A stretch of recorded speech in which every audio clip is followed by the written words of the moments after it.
Executive of the Policing Authority. Just may I have your attention please for a few moments just for some general safety information announcements before the meeting commences. First, just take note of all the emergency exits. There's one at the back of the hall through the doors you entered, and there's also one at the top of the room here on your left. And in the event of an emergency, please leave the building by your nearest exit. If you do require any help, just contact a member of the Policing Authority staff who are located at various points in the room. As you're aware, the event will be streamed live on the internet and a video recording will be made of the event. And in this context, can you all now just check that your mobile phones are switched off or set to airplane mode, just to ensure you don't affect the live stream feed. And can you also just be aware that anyone present may appear as part of that record. Silence, as usual, must be observed at all times, and if you need to leave the room, please do that quietly and without disturbing the meeting. Today's meeting is an engagement between the authority and the Garda Commissioner, which you're present to observe. There will therefore be no opportunity for anyone else to participate in the meeting. And if you do leave at any stage, you can do so through the door at the back of the hall. Thank you very much. Thank you, Helen. And maybe now is a good time to close the door at the back of the hall. And as we move into formal session, you're very welcome to this, the fourth meeting in public between the Policing Authority and the Garda Commissioner and her senior team. I have some apologies today. The Policing Authority benches are somewhat depleted. We have apologies from our colleague Noel Brett, who couldn't join us, and Maureen Lynott and Bob Collins, who joined our private meeting up to now, but due to prior commitments had to leave at 3 o'clock. Our agenda for today follows a pattern that we have been following since we began these meetings in public. We have taken themes from the Garda Síochána Policing Plan for 2016, and we've discussed some of them, a number of them, at each public meeting. So for today we chose the commitments in the 2016 Policing Plan under the heading of tackling serious and violent crime in all its forms. As you can appreciate, this is a difficult topic and a sensitive topic, and so we've already had a discussion in private session with the Commissioner and her team, which has been very constructive and very helpful. We will continue that discussion shortly in public session. After that, we're going to have a brief discussion about civilian appointments and matters related to them. The third item on our agenda is the GSOC recent report on investigation of child sexual assault. And we're not obviously revisiting GSOC, but we want to look at the systemic issues identified in that report. And finally, we want to have an opportunity to have a brief conversation about the review of crime statistics published yesterday by the Central Statistics Office. We did have two other items on our agenda, which we will not now be taking. One relates to a follow-up report in relation to the recommendations of the O'Higgins Commission of Inquiry, and the other relates to a follow-up report in relation to fixed charge penalty notices. The fixed charge penalty notice report is an item which we will be taking on another day. But before we begin, I know Pat Costello wants to comment on the O'Higgins report issue, and we will return to it. Pat, please. Thank you, Chair. Commissioner, as you know, we have requested you for a formal response to the O'Higgins report, and we did that very shortly after its publication. And the reason, obviously, is that your response to the report is very, very important to the authority and also to the public. So we're disappointed that the report just arrived yesterday, because that just doesn't give us enough time to study it and to discuss it today. But we do note its arrival, so thank you for its arrival, even though we're a little disappointed it was late. What the authority proposed to do now is to study the report and to engage with you then and your team at earliest possibility, and certainly not later than the next public meeting. Thanks, Pat, for that. I think it's important. Could I invite the Commissioner now to make her opening remarks, please? And you can pick up Pat's point in that regard. Yes, thank you very much, Chair. I think before I make my opening address, it's important that we point out that the O'Higgins Commission was a protracted commission of investigation.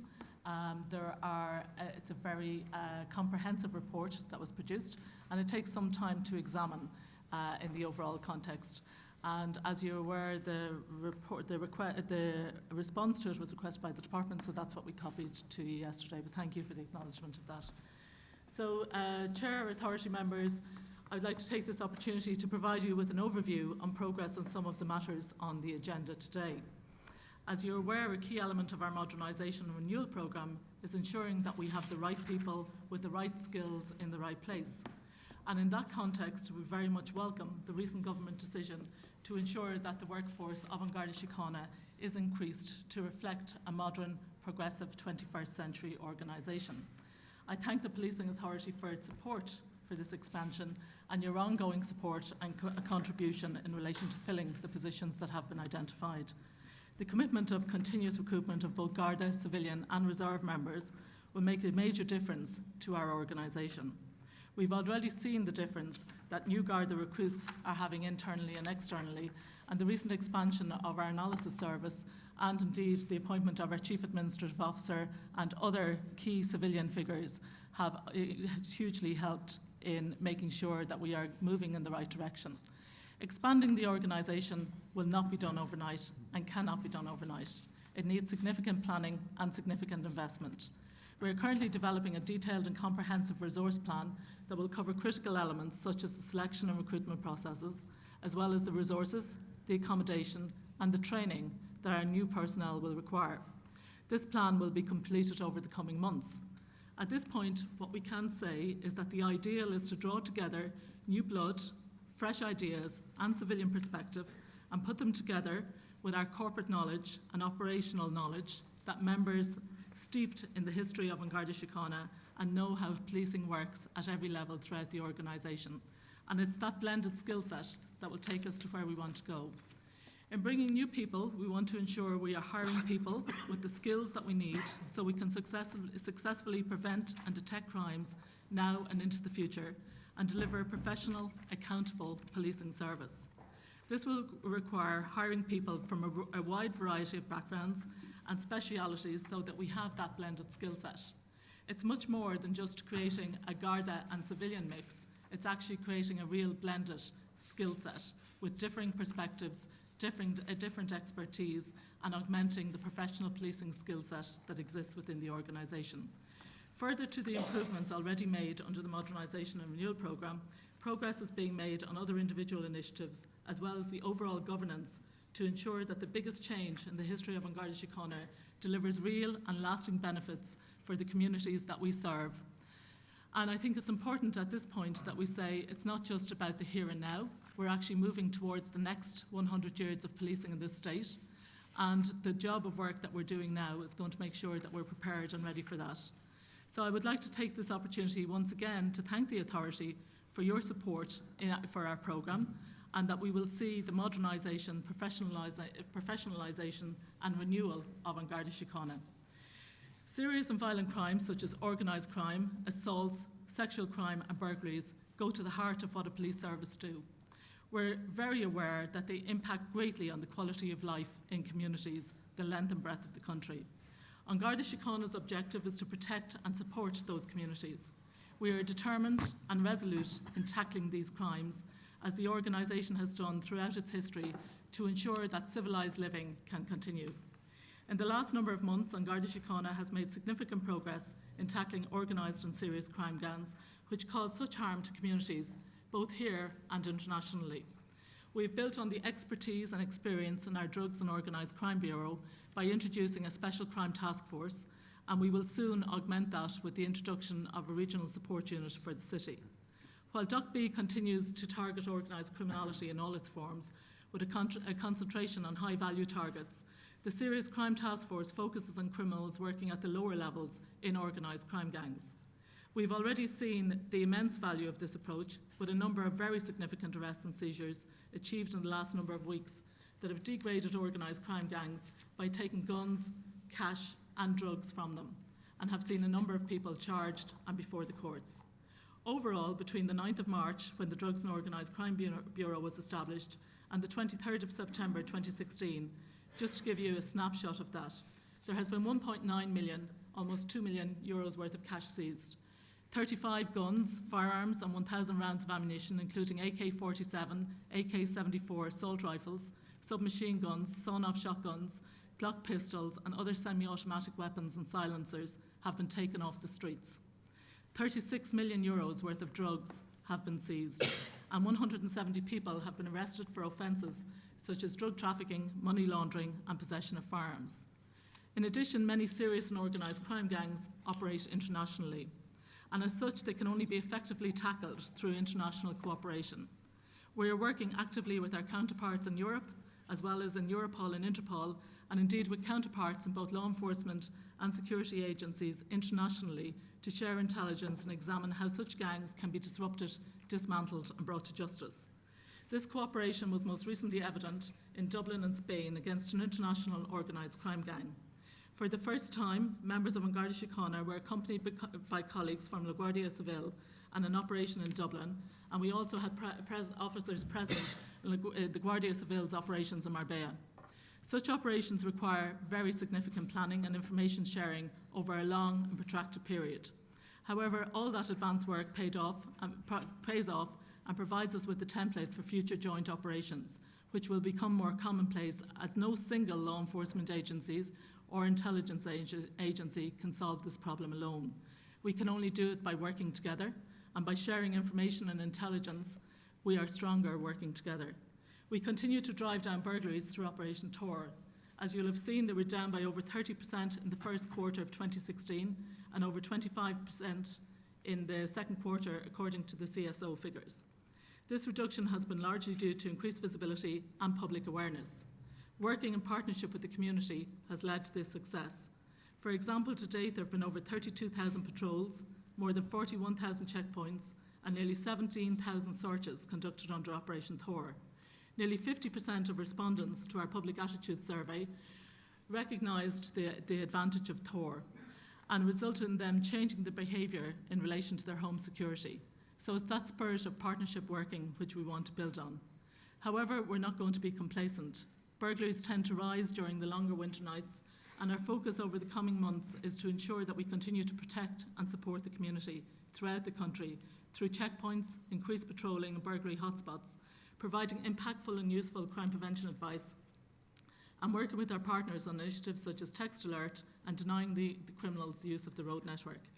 In relation to the CSO report on data quality, we very much welcome the report. While the report finds that we have made some progress in this area, we fully recognise that we have a lot more work to do. Many of the recommendations in the CSO report are being addressed by our modernisation and renewal programme, which will see significant investment in technology that will automate the recording of crime compared to the largely manual processes that are in existence at the moment. In addition, our civilianisation programme will see more staff employed at the Garda Information Services Centre to deal with crime recording, and also the appointment of a data quality manager as identified in the Garda Inspector's report. Data quality is an issue for all police services. It's something that we share with all of our policing service neighbours and right across Europe. We're determined to ensure that we have the highest quality data to inform our work.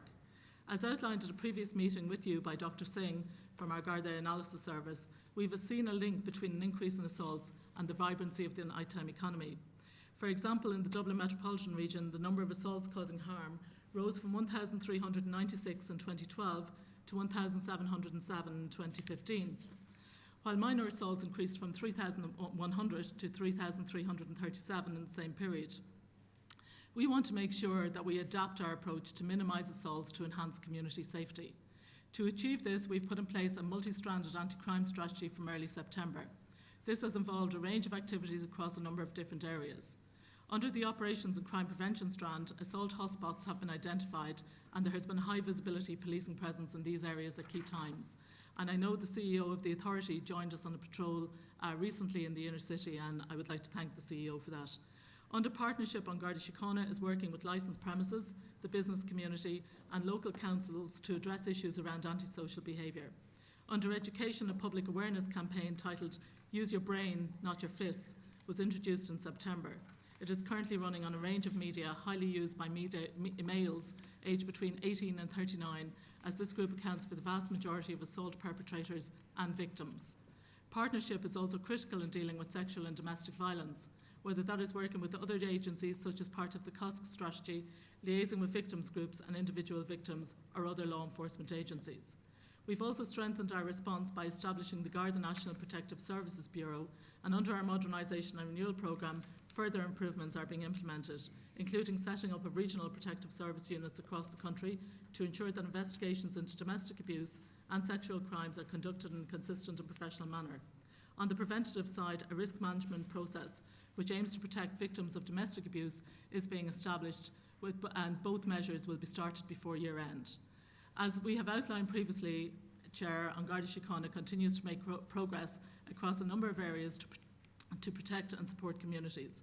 We fully recognise that we can improve in a number of different areas, and we very much welcome the authorities' ongoing insights and input in helping us to provide the best possible policing service to our communities. Thank you. Thank you very much, Commissioner. We're now going to begin with some questions on the serious and violent crime topic, and Judith Gillespie is going to lead for us. Judith, please. Good afternoon, Commissioner, and to your colleagues.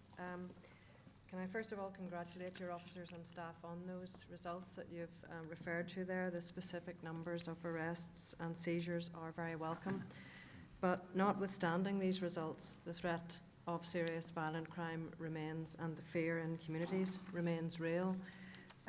So appreciating that this is a public session and you've briefed us in some detail in the private session, insofar as is possible in a public session, can you give us your overview of the continuing threat of violent crime and what is being done by yourself and your colleagues to reassure the public that this is being dealt with effectively? Yes, thank you. Serious and organised crime is a very real issue for Garda Síochána, and it's one of our key priority areas. As I've outlined in the opening address, significant inroads have been made, and I will get my colleagues on my right to give some more detail. As we discussed at previous authority meetings, our approach is three-stranded. We have the investigative strands in relation to the ongoing investigations, and I think it's important to say it's not just in relation to the specific feuding, but there are a number of organised crime investigations. We have the preventative strand, which is ensuring that communities are kept safe and that lives are saved, and that we deter some of the deliberate actions by some of these organised crime gangs. And then we have the intelligence strand, which sees us operating not alone nationally, but internationally, and as I said earlier, has most recently seen it manifest in some of our colleagues coming to join us here. But there is a lot of work happening behind the scenes in terms of all of those strands. You will appreciate that I'm very constrained in terms of talking about the investigative strands. A number of people, which my colleagues will outline, are charged and before the court, so we're very constrained, but there are significant inroads been made into the investigations that we have underway. It is very resource intensive, but they will continue, and our determination will continue. On the preventative side, we're working very closely with communities all around the country, and particularly here in the inner city. And my colleague, Assistant Commissioner Nolan, last night took part in a forum here in Dublin City to discuss those aspects, and he can deal more with what we're doing working with the community. And also on the intelligence side, we have a number of very significant relationships which are very important to us right across not just Europe but internationally, and we will continue to strengthen those relationships. As I say, sharing information and intelligence with our sister agencies and law enforcement partners is a key part of our strategy to ensure that these people are brought to justice. So I might ask Assistant Commissioner Michael O'Sullivan to give an overview, and then Assistant Commissioner Nolan will talk in detail about some of the current situation. Thanks, Commissioner. Chair. I suppose I have to be guarded in what I say in relation to the fact that we're in a public forum. Since February, the feud that many people are concerned with and the media are concerned with has escalated. We have a very protracted and proactive investigation into all aspects of that feud. Indeed, all aspects of the organised crime groups involved, both at an international and a national level. The Commissioner has alluded to some of the successes we've had.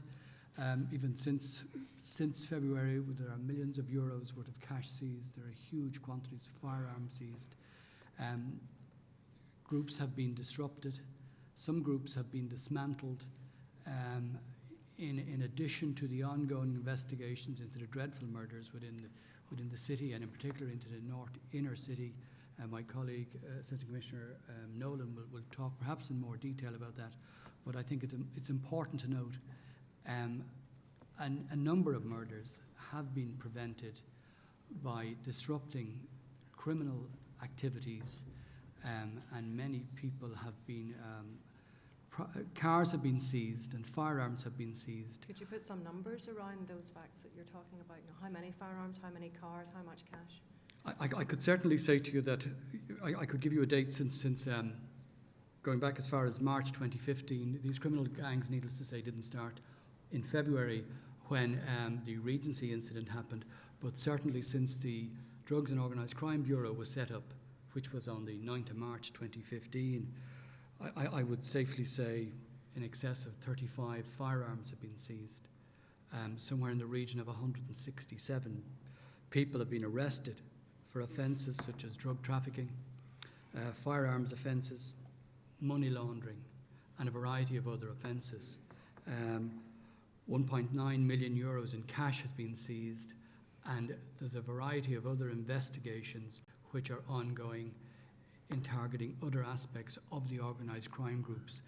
Perhaps very importantly to say as well, there are certainly at least 12 incidents where individuals were planning to carry out murders since February that have been prevented by the proactivity of the various units of Garda Síochána. Could I ask you then, what's your assessment of the impact of the seizure of those 35 firearms? Is it a drop in the ocean, or is it having a significant impact on the capacity of violent gangs? It's certainly having a significant impact. Several of the firearms were put in place to carry out an assassination and were seized prior to the assassination bid. So I could safely say every firearm seized is certainly a number of lives saved. Firearms are an integral part of the organised crime group's arsenal, and the more firearms we seize, the more difficult it is for them to start all over again and try and re-import firearms. We can't underestimate the proactivity of preventing people en route to carry out assassination attempts. Certainly a number of lives have been saved. Certainly members of the public have been prevented for harm or serious injury or even death because of these activities. Many of these activities we can't speak about and we can't advertise, but they require endless hours of work. They're extremely labour intensive, and I have to pay credit to the men and women of the Garda Síochána who put their lives in harm's way to carry out these activities. Perhaps it's time Judith, to... can I ask you to move closer to the microphone? My I'm sorry. colleagues tell me that neither of you can be heard so well, so maybe you My might apologies. just get closer to the mics. Thank you. Perhaps in that regard, there may be a specific appeal for information you'd want to make in this public forum, because I know you have ongoing investigations into very serious crime, including murder, and maybe it's a timely opportunity to make an appeal for information. Absolutely. Thanks for the opportunity. We'd certainly appeal to any members of the public who have any information concerning crime of any sort, and in particular these organised crime investigations, or indeed any information relating to criminal activity, to phone us in confidence, either on the Garda confidential line or indeed any Garda station. I can certainly assure them that any information given to members of the Garda Síochána would be dealt with in the strictest confidence. And I have to pay tribute to the members of the public who have come forward in the past with information to us and have greatly assisted us in our inquiries, both during the course of the murder investigations and in the ongoing protracted investigations into criminal activity. And I think it is important for the public to know the number of murders where charges have been laid this year, because we were discussing in the private session your clearance rate for homicide, And I was asking the question about a 48% clearance rate, but I understand that actually the murder clearance rate is higher. So be interested to hear your thoughts on murders this year and where you are in those investigations, and murders last year and the clearance rate. Absolutely. I'll come in there, Commissioner and Chair. As you know, last night the public forum was held by the Lord Mayor of Dublin, and many of the issues that we're discussing here today were raised, particularly community concerns about the prevalence of drugs, community concerns about the intimidation of families, and particularly community concerns relating to the deaths from the feud in Dublin that's currently in progress. And indeed, it is important to indicate the level of Garda activity that is ongoing. So far this year, there have been 12 murders in Dublin. Last year, there were 11, and I just give that by way of context. But in relation to those 12 murders, 6 can be categorised as being directly related to the feud in Dublin. 3 are related directly to other organised crime groupings, and 3 would be ordinary or other type of murders. In relation to those murder investigations, there have been 45 people arrested. There have been 162 searches directly related to those investigations conducted. 8 people have been charged before the courts. Directly related to these murders, there have been 19 individual firearms seized. There have been 8,502 particular lines of investigations followed, and there have been 4,256 statements taken from witnesses. Coupled with that, there are hundreds of thousands of hours of CCTV footage harvested, viewed and analysed for particular relevance to the investigations. And also, there have been significant amounts of property seized from people who are directly related to individual gangs. This property has been seized under the Criminal Assets Bureau legislation, and it includes vehicles, it includes watches, it includes substantial amount of cash. And associated with that, there have been very significant amounts of drugs seized from individuals, and that's happening on a daily basis. What I hear from the community is the concerns are very real and very palpable, but it's important also to know that Garda Síochána is significantly engaged with the community, from the youngest levels up to older persons in the community. While enough is never enough in relation to engagement, it's important to understand that at every night of the week, I have Garda members engaged on late-night league soccer tournaments with people, keeping young people off the streets, keeping them engaged with our partners in the Football Association of Ireland, Dublin City Council, Dublin Bus provide sponsorship. We have a programme run called Teenagers and Gardaí, where young teenagers get an understanding of the role of Garda Síochána in society, and indeed their own role within society. And I understand that community engagement is incredibly important in building confidence and trust, and I accept that, Jack. Commissioner, maybe if I could change tack slightly to yesterday's cross-border crime conference, and I know you were working closely with PSNI colleagues, and could you please outline how you're planning to work even more closely with PSNI colleagues in the future, and in particular in the context of Brexit, because that will obviously be a challenging scenario going forward in terms of cross-border crime? Yes, yesterday we launched our 14th organised crime conference, cross-border organised crime conference. It gave us an excellent opportunity, and indeed, Judith, you and I led out in the first cross-border policing strategy, which started in 2010. Yesterday, George and I, the Taoiseach and Minister Sugden launched the 2016 organised crime strategy, looking at a group of key areas, not just in terms of crime. Of course, we're looking at rural crime, organised crime, but also looking at the preventative side, reducing the opportunities for crime and reducing opportunities for those that would exploit the border. We're also looking at a number of training initiatives that we can do. Most recently, we had colleagues from the Police Service of Northern Ireland went to the Garda College in Templemore, and the Chief Constable yesterday commented on how useful it was to come and look at the training regime which we have here in the south, and how we can further explore opportunities around that. Also looking at how we can share our knowledge and experience in relation to ICT, and looking at any opportunities that are there. The conference is continuing today. Yesterday, we also launched our biannual cross-border threat assessment, and so it's an opportunity for the practitioners to come together. I suppose, as we said yesterday, what has changed in the 14 years since the inception of the Cross-Border Organised Crime Conference is the changing both policing and security environment nationally and internationally in which we operate. That presents a number of challenges, it presents a number of threats, but it also presents a number of opportunities for the practitioners to come together and see what strategies need to be devised to actually do that.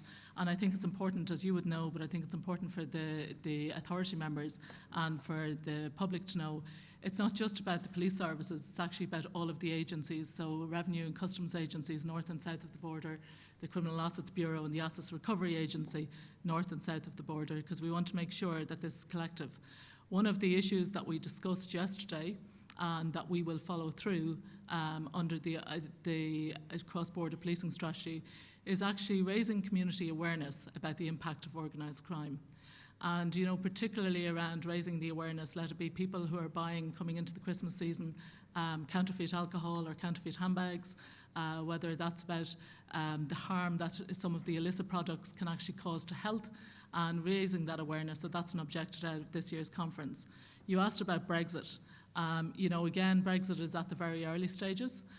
It's something that we are working not just with colleagues in Northern Ireland, but with colleagues East-West in relation to ensuring that nothing is there. I think what's important in terms of community confidence and reassurance is the determination of agencies, and particularly our colleagues. We have a very unique relationship with colleagues in the Police Service of Northern Ireland and the other law enforcement agencies which operate north of the border and indeed in the UK.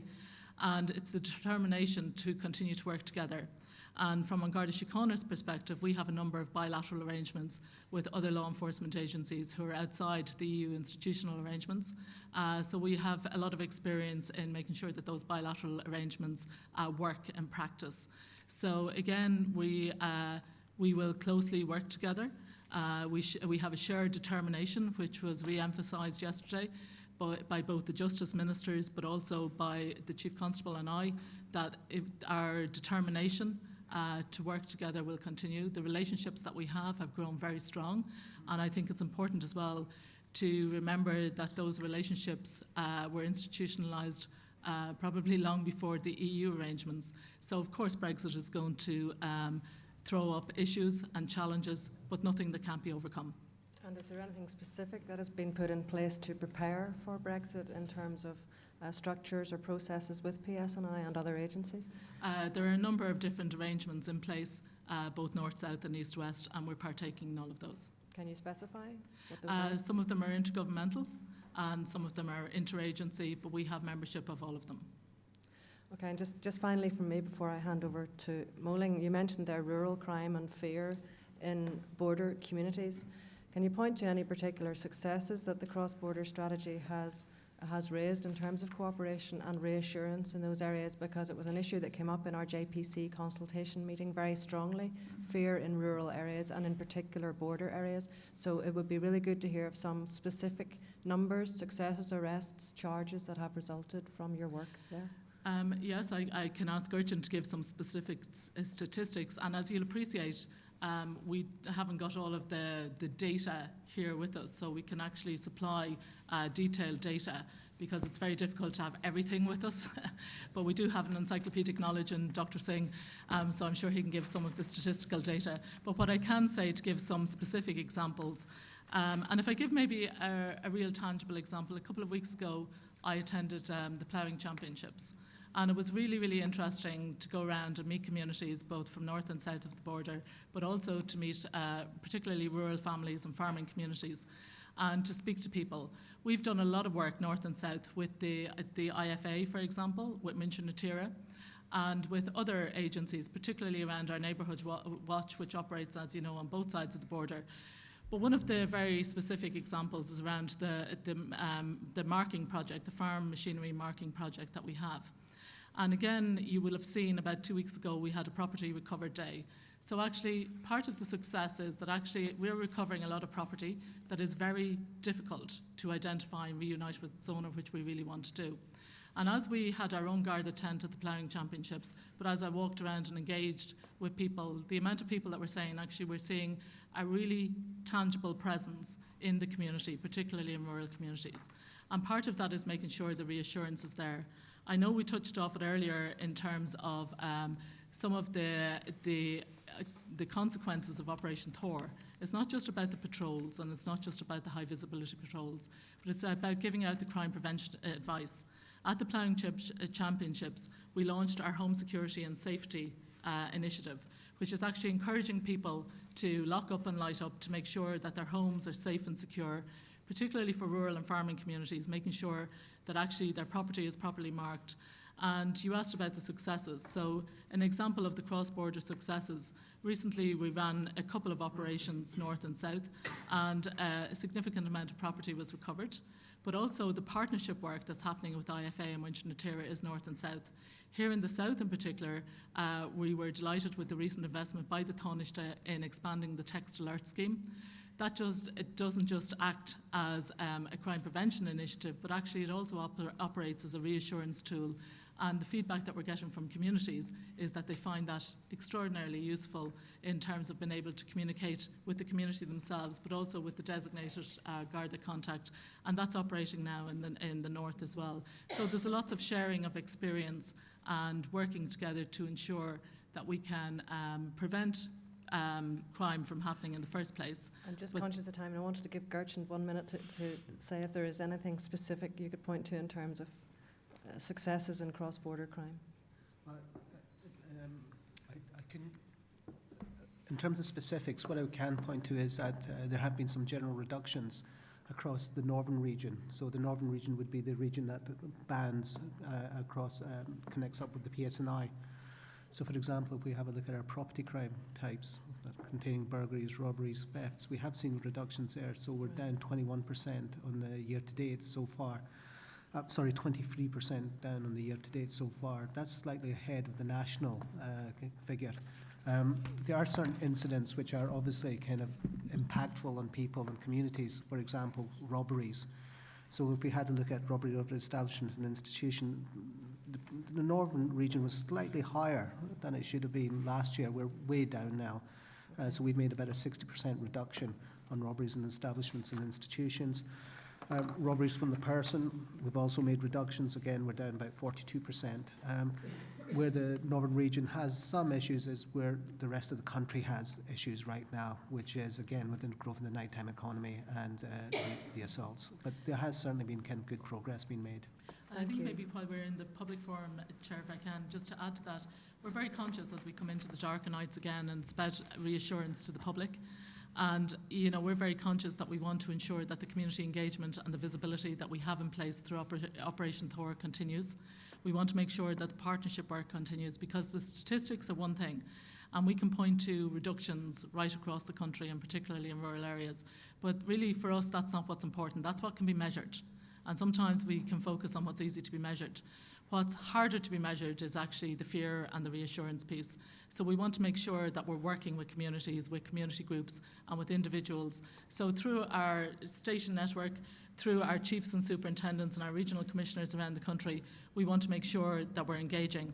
As you know, Chief Superintendent, or Assistant Commissioner, sorry, I was demoting him, John O'Driscoll here on my left. John is covering the northern region along with a number of other portfolios, so maybe John has some specific examples he can speak to in the northern region as well. We're kind of under pressure for time, John, because I know Moling has some questions and then we have a couple of other agenda items. So can you make it 1 minute? Well, what I can say is that there is a specific cross-border task force has been established, and it is concentrating on 6 particular crime categories. And they include the very serious issue of human trafficking, child exploitation. Well, that's a good segue, because Moling wants to talk about human trafficking. So maybe, Moling, you might like to ask about that. Yeah, and the main area of my questioning will be on human trafficking and prostitution. But if I may take up one of the areas that you referred to earlier, which is the whole area of rural crime, but particularly agricultural crime. And specifically, a number of farming organisations have highlighted considerable underreporting of agricultural crime. And by that, I'm talking about farm machinery theft, vehicle theft, cattle rustling, burglaries of farmhouses, animal feed, and so on. What is your assessment of the true extent of agricultural crime? Go ahead. It's a difficult one.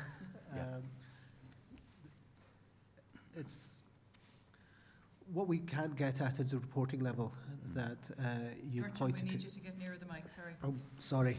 I suppose if we have a look at the pulse system, there is no flag per se for rural crime.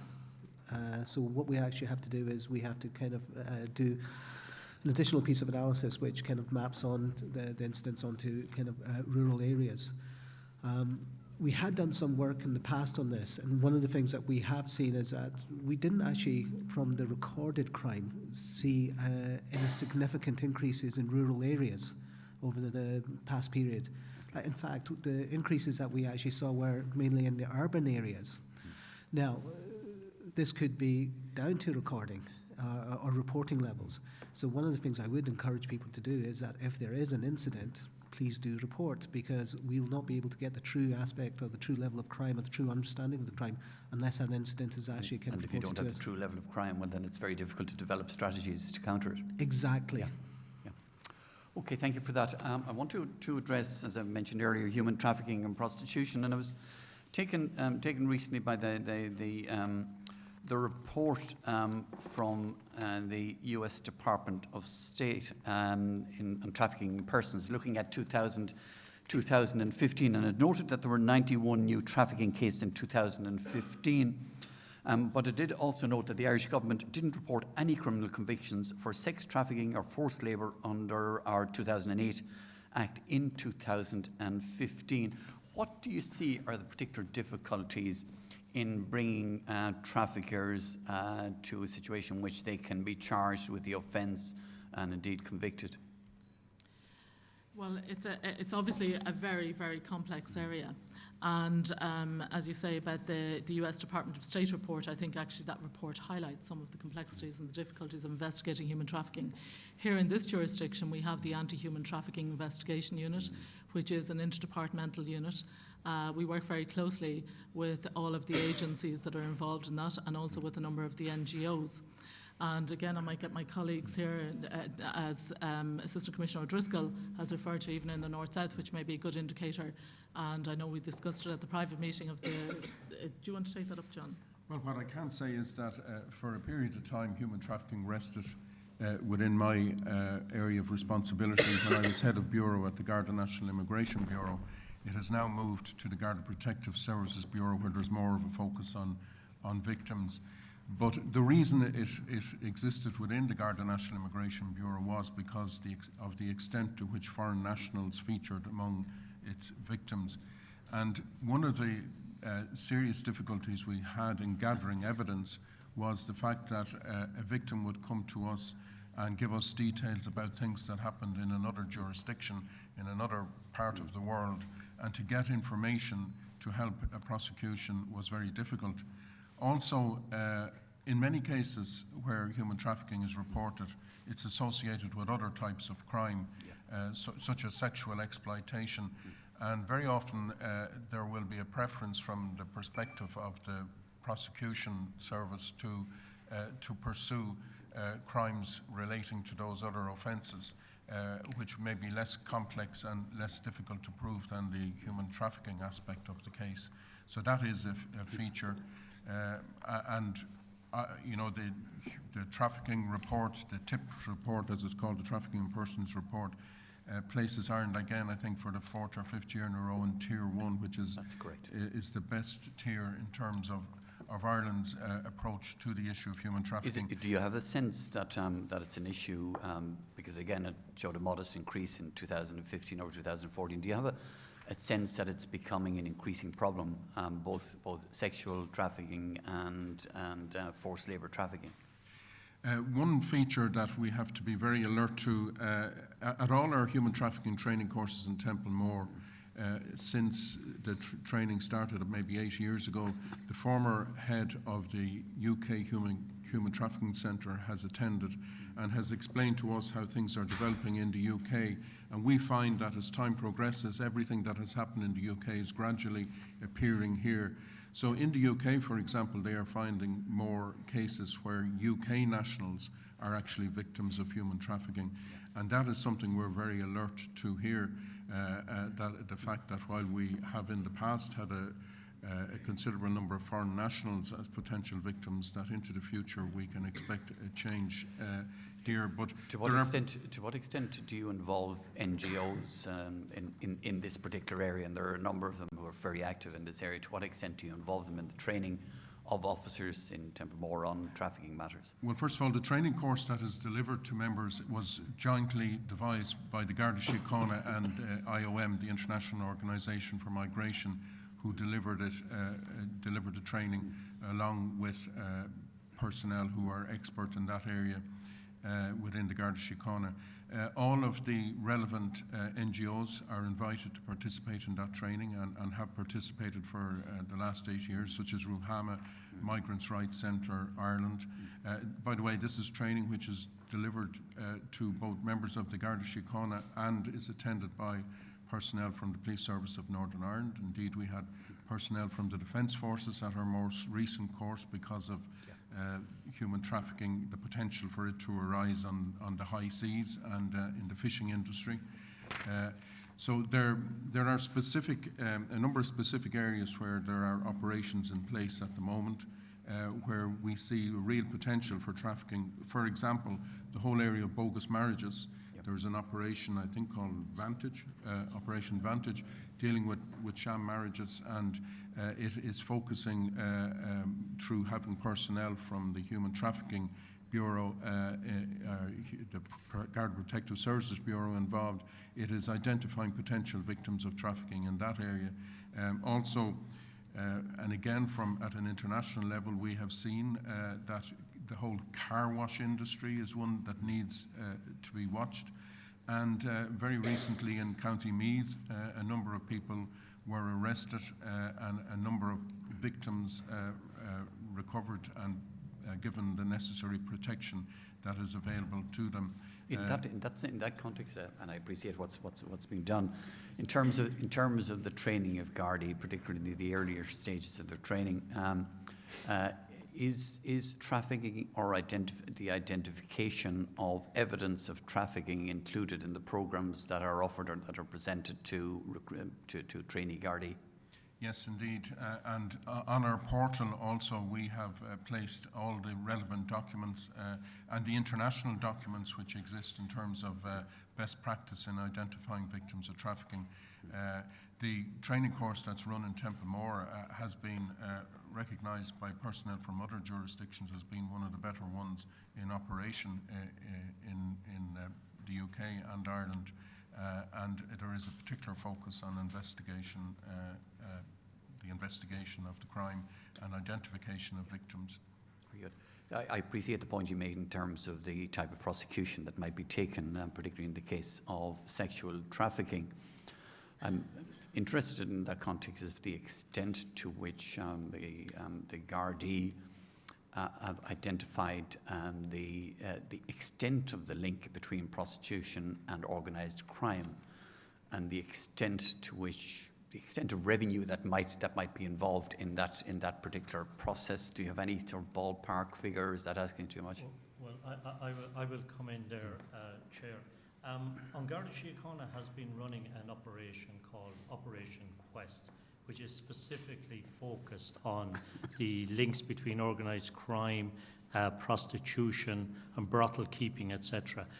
It has a twofold ambition: one, to disrupt any activity in that area, but two, to make sure that victims of trafficking are well looked after afterwards, that they get the proper care and the proper advice and the proper information concerning their future life in this country. Working particularly with Ruhama in that regard. those operations are run by a dedicated team who indeed go out around the country into other regions and provide that expertise. These are often long-running investigations that take quite some time. Have you any We any don't sort of have sense of the actual. figures? Yeah. The operations are running continually. We don't have the figures here, but we can certainly get them and provide them to the CAO within a very short space of time. And your sense of how endemic that particular link is between organised crime, prostitution / sexual trafficking? Well, there is no doubt about it, but there is a large amount of prostitution, brothel keeping and sexual crime in the country. They're difficult to investigate, but there are, as I'm saying, significant investigations going on the whole time. We can come back at a further date with more notice, with more detail for you. That's fine. Can I just add that the publication of a national action plan, the second national action plan on human trafficking, is imminent, as I understand it, and the Garda Síochána, through the Protective Services Bureau, are working very closely with the Anti-Human Trafficking Unit in the Department of Justice in that regard. Great. Thank you, John. We look forward to getting the start of it. Can I move on, You Maureen? can, Is yes. that okay? I'd like to move on now to Valerie Judge, who's going to ask some questions about, particularly about civilian appointments. Valerie, please. Thank you, Chair. Good afternoon, Commissioner and colleagues. Can you hear me? Okay, there, yeah. I'll lean in, as Sheryl Sandberg says. Commissioner, I noted in your introduction you referred to the expansion of Garda Síochána and the need to have the right people in the right place at the right time, in particular with the right skills. And you referred to the blended skill set. I think it's a very appropriate way of looking at. We tend to use the terms Garda members and civilians as if they're two separate silos, where in fact we've got multidisciplinary teams across Garda Síochána. For today, I probably will revert to using the term civilianisation just because that makes sense to us. But I think it's in the context of that recognition that already across Garda Síochána your teams work as multidisciplinary teams. And I think just as we all look forward to a good game next Saturday, it's not just the people on the pitch or the people who score the goals who create the success. So I think the authority recognises that. As we know, Section 19 of the Act was the section which provides for the authority to appoint senior civilian, and again I use the word advisedly, senior civilian members or post positions in Garda Síochána. And that section was commenced in May. So I'd like to wish Mr. Nugent well in his appointment, I think one of the first arrivals. What I'd like to ask you today is how the authority supports you today on making progress in the appointment of some of your senior positions. We're aware that you have sanction in place for a number of principal and assistant principal positions, in fact, since 2015 at some stage. And I think we're also aware that the Department of Public Expenditure and Reform and the Department of Justice, I think they've made it clear that sanction for executive director positions will be given readily enough on request. So we're just wondering really what the situation is on that at the moment in terms of progress. We recognise you have an urgent need, and I don't think we've had a request from you yet, so we're just wondering what stage that's at this point. Okay, this is something that's a very important part of the future of Garda Síochána and in particular our modernisation and renewal programme. But as I always say, it's much more than just about being a programme. This is something that we identified and which has been identified in a number of the Garda Inspectorate reports, and also something that we identified as a critical part of the future of Garda Síochána. And in a moment I might ask Mr. Nugent and Mr. Mulligan to come in, who are preparing the workforce plan that we speak about. But I think just at a high level, and I think it's important that the authority members are aware, what we have done is, in response to report number 11 of the Garda Inspectorate, we copied you to the authority a copy of our response to the Taoiseach in relation to that. And you will note that in that response we have adopted a civilian by default approach. So what does that mean?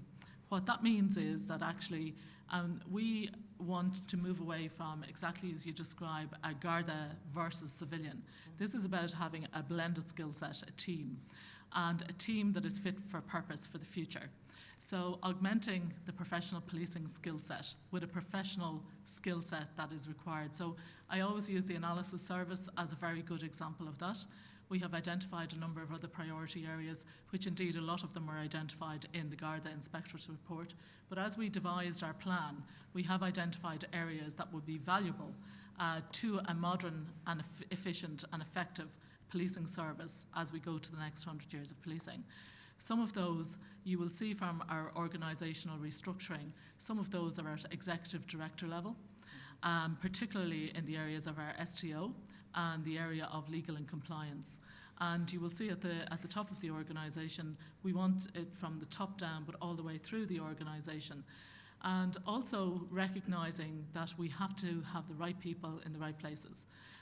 As I said in my opening address, this is going to take time. And it isn't a light bulb moment. We're working very closely with yourselves as the authority, with the Department of Justice and with the Department of Public Expenditure and Reform to ensure that the financing and the funding is there to ensure that we can achieve the aims of our plan in terms of recruiting the right people with the right skill set. And we very much welcome the support of the authority in doing that. Also, I suppose, in terms of making sure that actually there's also recognition that sometimes, as I said in my opening address, what we need to make sure is that we have people in the organisation that have an understanding of all of the various aspects of policing and the policing world and what it means to support that. So I might ask Mr. Nugent and Mr. Mulligan to give a more detailed aspect. Before we come to the sort of the broader picture of the civilianisation piece from the Inspector's reports, just on the senior positions, which I presume are an urgent priority for yourselves. What can the authority do in terms of the very near future support you in terms of receiving requests from you to proceed there? What I can do is I can ask Mr. Nugent to actually deal in detail. As I say, within the workforce plan, we've identified a number of prioritised areas that we are very keen to fill. I think it's also important that we put on record, as well as filling those senior positions, we have a number of retirements at both Garda, all Garda level at the moment, but also what we have to make sure is that we can keep the lights on and we can keep the show on the road, if I can put it as simply as that. So we have to make sure that we have people in place that can actually do the job and keep the show on the road. And we've identified a number of those positions as well. And I'll ask Mr. Nugent to talk to that. Okay, Joe. Yeah, thank you, Chair. I suppose I'm speaking here not just as the most senior civilian in the organisation, but also with the executive responsibility to the HR department who report directly to me. In that regard, I suppose a couple of things to say. Like any public body, we operate within a regulated environment. We have controls around the numbers we can employ, about the amount of money that we can engage, and we have been operating within those controls to date. Usefully, this week, with the assistance of the Policing Authority and facilitated the Policing Authority, we had a very productive engagement between ourselves, the Department of Justice and the Department of Public Expenditure around the process that we can use around appointments. And that provides us with clarity around process and certainty around how we can expedite the recruitment of key posts within the organisation. But obviously we equally need the sanctioning element associated with numbers that will come with that. The Taoiseach has been very supportive to date, and we would be hopeful that there would be some positive announcements in the budget in a couple of weeks' time around that. That will provide us with that. I'm sorry to interrupt you, Joe, but Valerie asked you specifically I about posts that are already sanctioned. When are we going to move on sanctioned ones? Because that's the first step. Sorry, Valerie. Yeah, and I answered. I'm just trying to watch the time because we have two other topics. And I answered, Chair, that there are issues associated with process that need to be resolved around that, and certainty and clarity around that were important. In relation to the posts that have been sanctioned, they were in specific technical areas where where access to specialised people with those skills is limited. So we've been working with the Public Appointment Service around that issue, while in parallel, the useful process associated with that. We would be hopeful that we would be in a position to come to the authority with a name of a possible person in one of those positions, but we are limited with those specific individual skills. They are in the technology space, and those skill sets are not widely available in the public service at present. I think I acknowledge the work I'm familiar with the work that's going on between yourselves and the team here. I think the message from the authority is that to the extent that you have sanction for positions, we would be encouraging you to do whatever has to be done to fill those positions very quickly, so that you have your leadership team in place to face the challenges that you're facing. And as a priority, we've identified the first wave of positions which will help us facilitate growing the organisation. We'll be coming to the Policing Authority in that regard over the coming week or so with the to assist in filling those additional posts for which we haven't got sanctions. That actually sort of addresses it for me. I'd be remiss if I didn't ask you or refer to the number of recent media reports that some senior civilian staff seem to be uneasy about some of the new structures in place. Could you tell us, is this something to be concerned about, or what is it about? I can only speak to myself. You know, I've been in the organisation about 8 weeks at this stage. I certainly haven't seen any of that. I've had extraordinary access as part of the executive, as part of the management team. Hardly a day goes by when I'm not in contact with the Commissioner, working with the other 2 Deputy Commissioners as well. So from my perspective, it's not something that I've perceived. In the broader generality, is there something to be concerned about, or is there an issue? Are there issues to be addressed there? As I say, because it's not. We talk about blended teams, but issues do arise clearly in organisations. And I think that the issue is actually making sure that, I suppose, in any organisation when there's a restructuring, people look at it through various lenses. And I think the important thing is in the restructuring we were very conscious that we actually create that blended skill set and we create that blended team. And I think Joe has alluded to it very well insofar as making sure that the people with the right skills. So heretofore what has happened is if there was a vacancy, it could be a generalist went into that. Actually, in some posts, yes, there will be generalist posts. The post that we have specifically got sanctioned for in the technology area, as Joe has said. But in the other areas, if I take some of the other areas as we are restructuring and putting proper governance and accountability structures in place to ensure that the people that are in those posts understand the organisation, understand the corporate risk, understand what needs to be done, and can link in, most importantly, can link in and engage with the community in a way that represents the organisation and represents the need and understands the need of the community. And bringing all of that skill set together is really important. But as I've said, you know, part of the future of Garda Síochána is that blended skill set. I was asked this question previously, and I think some of the change in mindset, and it is a change in culture, as we see the organisation grow and as the workforce plan comes into place, and as is already the case, we have Garda members, such as here, reporting into a civilian head as the Chief Administrative Officer, and likewise we have civilian members reporting into Garda members. And that's something that we're going to see more to grow of. But it is a work in progress, and I'd say we don't have the light bulb moment that it will just transition. So there is a huge transitionary phase, but it is very much part of where we're going. And I think the authority recognises and understands in any organisation, you know, with traditional structures, it does take some effort and understanding on all parties to reach the change. But I just wanted to raise that since there had been some attention on it. I know we want to move on to the workforce plan, but just while we're at it, you've made some recent appointments, and maybe just by way of questioning, I just noted that 2 of the functions that are currently reporting into assistant commissioner positions, are they areas that might in the future report to a civilian ED, like for example executive support and corporate services or the legal and compliance area? If the whole emphasis is that policing expertise is focused on policing, will you be taking that opportunity when you do come to fill the ED positions? So for example, 2 of the posts that we have identified, that we have prioritised indeed, not just identified for civilianisation, is the head of legal and compliance and the head of the strategic transformation office. An item we'll come to later on the agenda is the appointment of a data quality manager, for example. The executive services and corporate support is something that we prioritised as a priority because we need to bring together all of the various issues. So learning lessons from, such as Pat had brought up about the O'Higgins report, but learning lessons all the way back to a number of reports is the breakdown in the silos.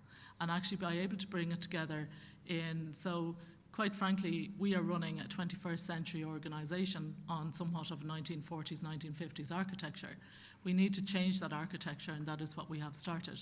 As that organisation grows, and today we even had some discussion on, what does information management look like for the future? Where does that come in terms of data quality and control? And as that develops in the future, yes, there will be further expansion. At the moment, what we have to do is make sure that we have the structures in place that allows us to get on with the day-to-day business of policing and security and supports us from a corporate the corporate supports are in place to support the team. Okay, and just if I have time, just a final question, and maybe you want to call your colleagues in on this one.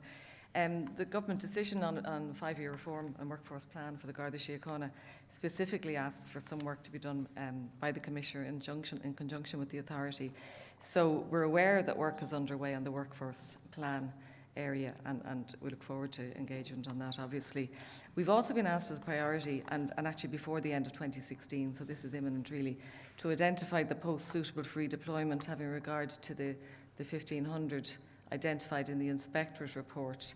How is this government request being progressed? Could you give us an update on that? So we've been working on principles before we get down to the identification of posts, because Yes. we believe that the engagement with the policing authority around the principles will inform the specifics themselves.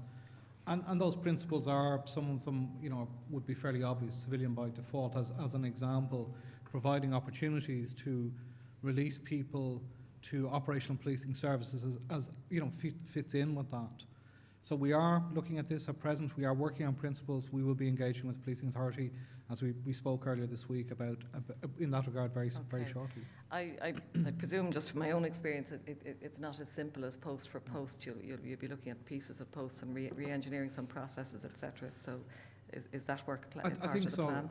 I think as the Commissioner mentioned, we're an organisation in transition, and we're an organisation where we are going to have to work within the resources we have available to us today. And whereas we may be looking down at, a new cadre of civilian members joining the organisation, in that intervening period, we're going to have to make choices about the assignment of Garda members into those roles. So that's all part of it.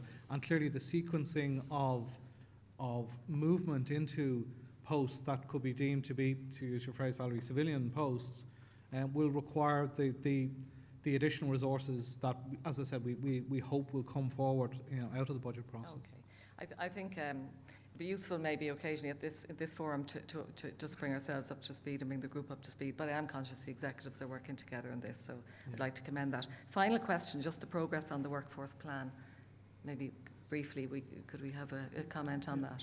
So I think that the workforce plan has got to fit within the context of a broader organisational design piece, and that work is underway. That's informed by a series of other components that are happening.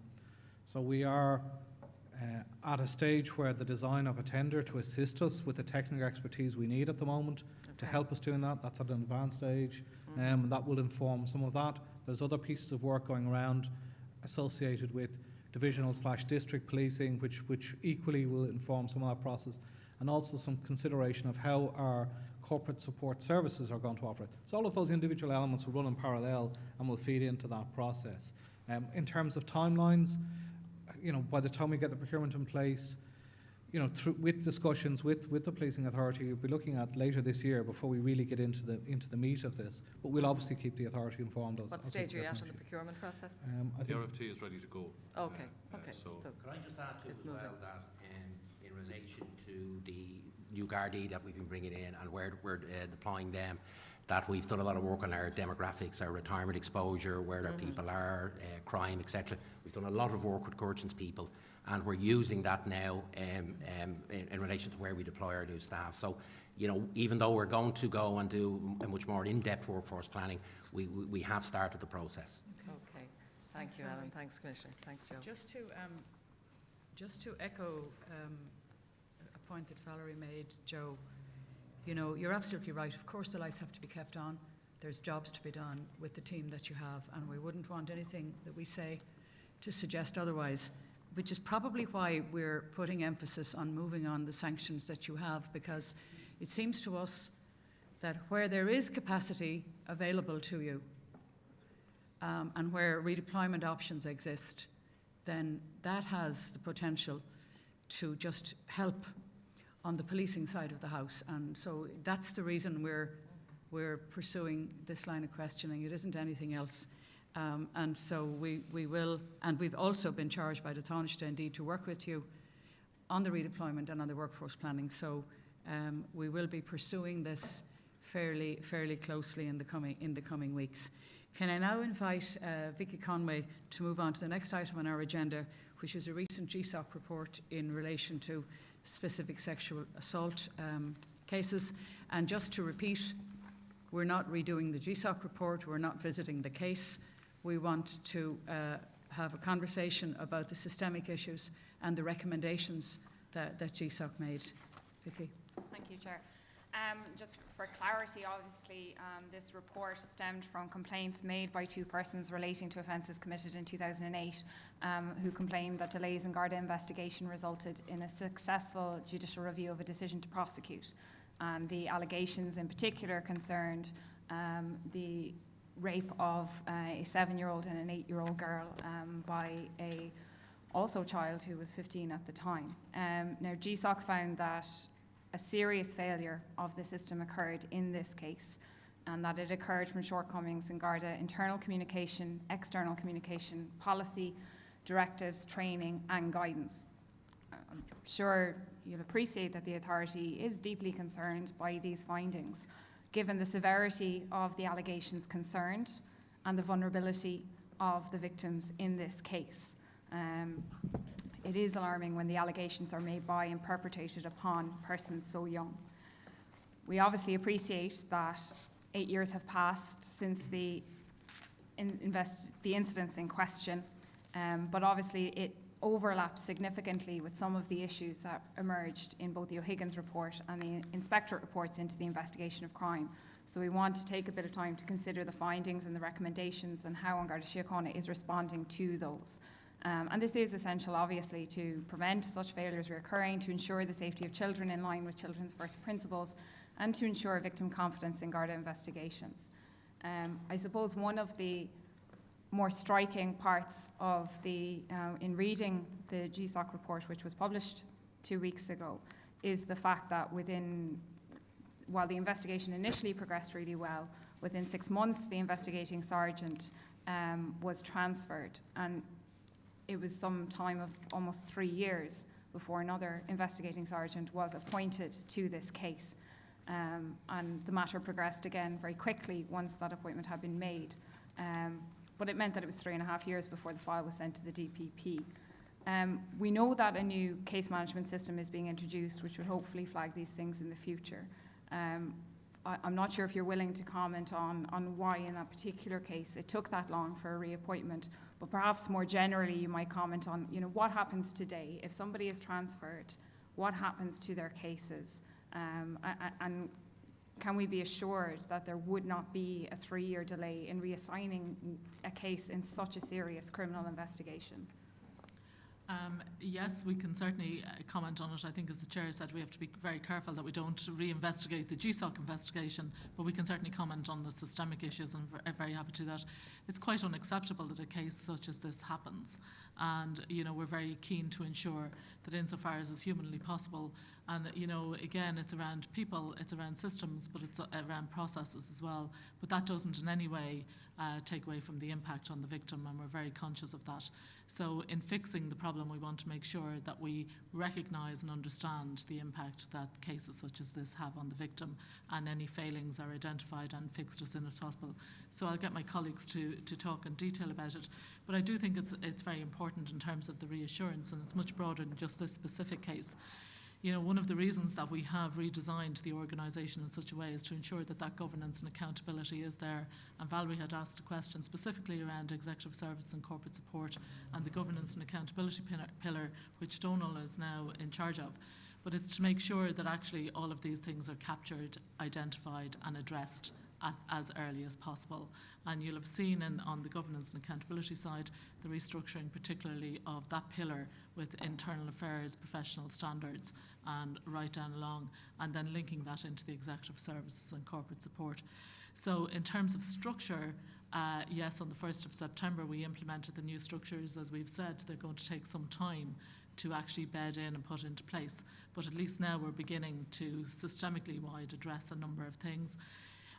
To be fair, in the GSOC recommendations, they do recognise that particularly since the O'Malley judgment, that a number of recommendations have been implemented, so that's recognised in GSOC. And they make further recommendations which are very welcome and will certainly help us to address it. A number of them have already been addressed, and I'll get my colleagues who have familiarity with it to address. Mick, do you want to? Okay. Just in relation to the whole area, the modernisation programme, while we have a major restructuring going on in terms of our IT program, we have put interim solutions in place. Indeed, since November 2015, we introduced a major project which captures the accountability in terms of all investigations, where we now have a dedicated investigating member, a dedicated supervisor for every investigation that we're conducting.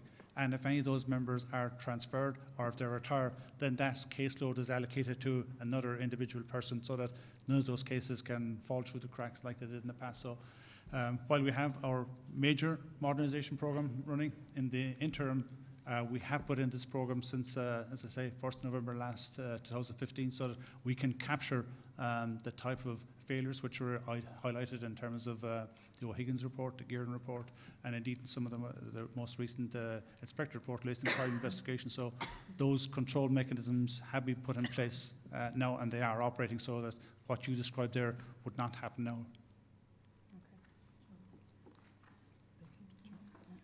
I suppose the restructuring has also involved a greater emphasis on community engagement and public safety, with a particular portfolio being assigned to an assistant commissioner, and I'm fulfilling that role currently.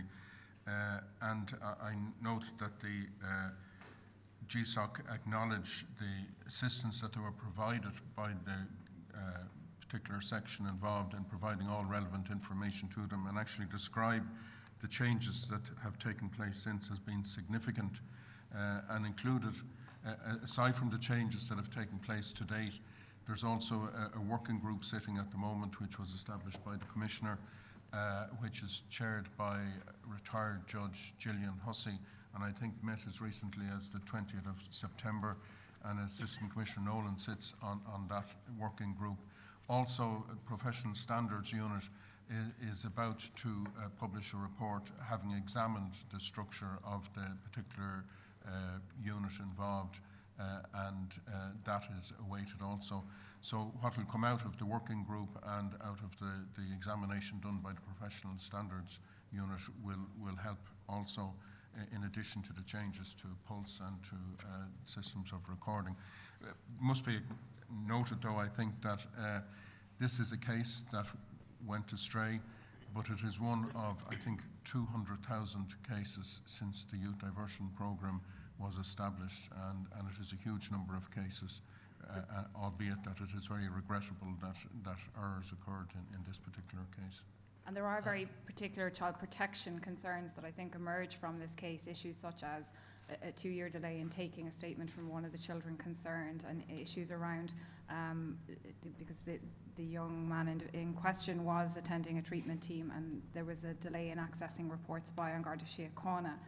How are you satisfied now that you are meeting child protection concerns in cases such as this, with that particular issue where both the suspect and the victims are children?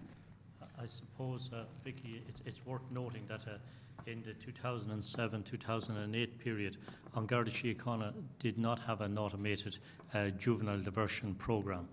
Since then, in 2010, an automated juvenile liaison officer scheme was put in place, and every JLO officer has access to that, as has the National Juvenile Office. So there is an automated system which triggers to supervisors that a juvenile is involved in a particular crime, or a juvenile is a victim in a particular crime. Chief Superintendent Finn has indicated to us how Pulse Release 6.8 and 6.9 catches individual cases, tracks where members are transferred as the investigating members, and on top of that, following several other reviews that were conducted in the organisation, the Commissioner established the overall review of the juvenile diversion programme, which is currently in place under retired Judge Gillian Hussey.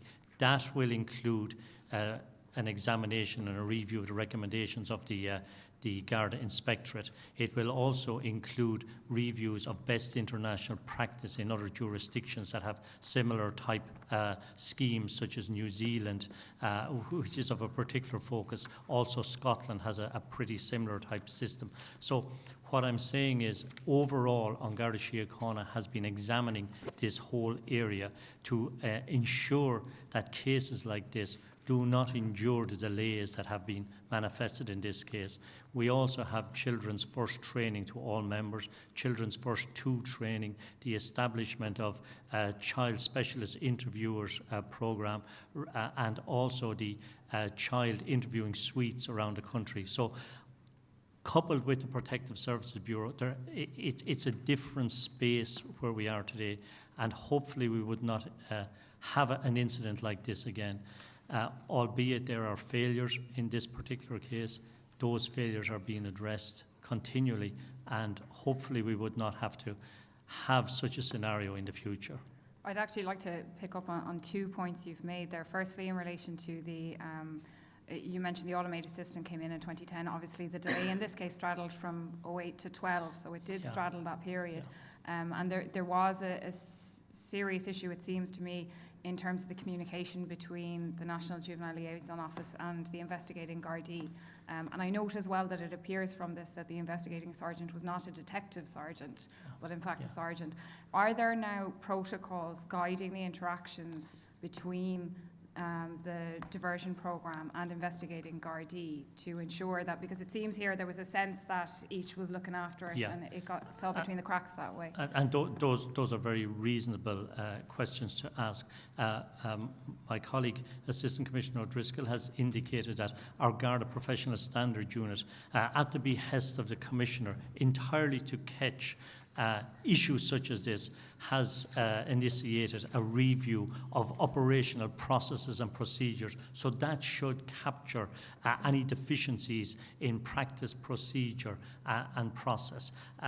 On top of that then, there is the whole requirement for Pulse 6.8 monitoring the investigation from occurrence through on either a monthly basis, 2 monthly or 3 monthly basis, when you set review periods. So the opportunity for a case to drag on for a long period of time should be significantly reduced. So I would hope we wouldn't have to have conversations about a similar type of an incident in the future. One of the other points you mentioned was the child interviewing techniques. Yes. And obviously there were, and I don't think the comment related to Garda Síochána, but there was a comment that one of the prosecutions wasn't going to proceed because the child spoke like a child. And I would like to be, how many members of Garda Síochána are trained in those very specialist techniques? And is it an operational policy now that any time a child is being interviewed, that they are interviewed by somebody who has that training? And it is an operational policy that children would only be interviewed by child specialist interviewers. Every division has a certain number of experienced child specialist interviewers. I can't give you the exact number, but I could guesstimate at 4 or 5 in every division, multiplied by 28 division plus the specialist units. You're talking up to the 200 mark, but we can come back with the exact figure in relation to that. Do those specialist trained individuals, do they then travel to where the child is to minimise? Yes, within the divisions, they travel out to partake in the investigations, and indeed conduct a significant part of the investigations. And on top of that, following the Garda Inspectorate recommendations, we're also establishing the child protective units at regional and divisional level. That has been progressed into Cork City very shortly, into the Dublin South Division in Tala very shortly, and it's the Louth Division, I think, is the third division that's been expanded on the next phase of the pilot. It's a programme included in the modernisation and renewal overall programme with a set timelines, clear strategic direction and an implementation plan to support it. So that's all in progress at the moment. It reports into the National Policing Board and is monitored on a monthly basis as regards progress. And we can come back to you in more detail on that at a later date. Those child specialist interviewer suites, they're not located in Garda stations, they're located away so the people in their privacy we can meet them off-site. They don't have to come to a Garda station, just to make it more easy for everybody.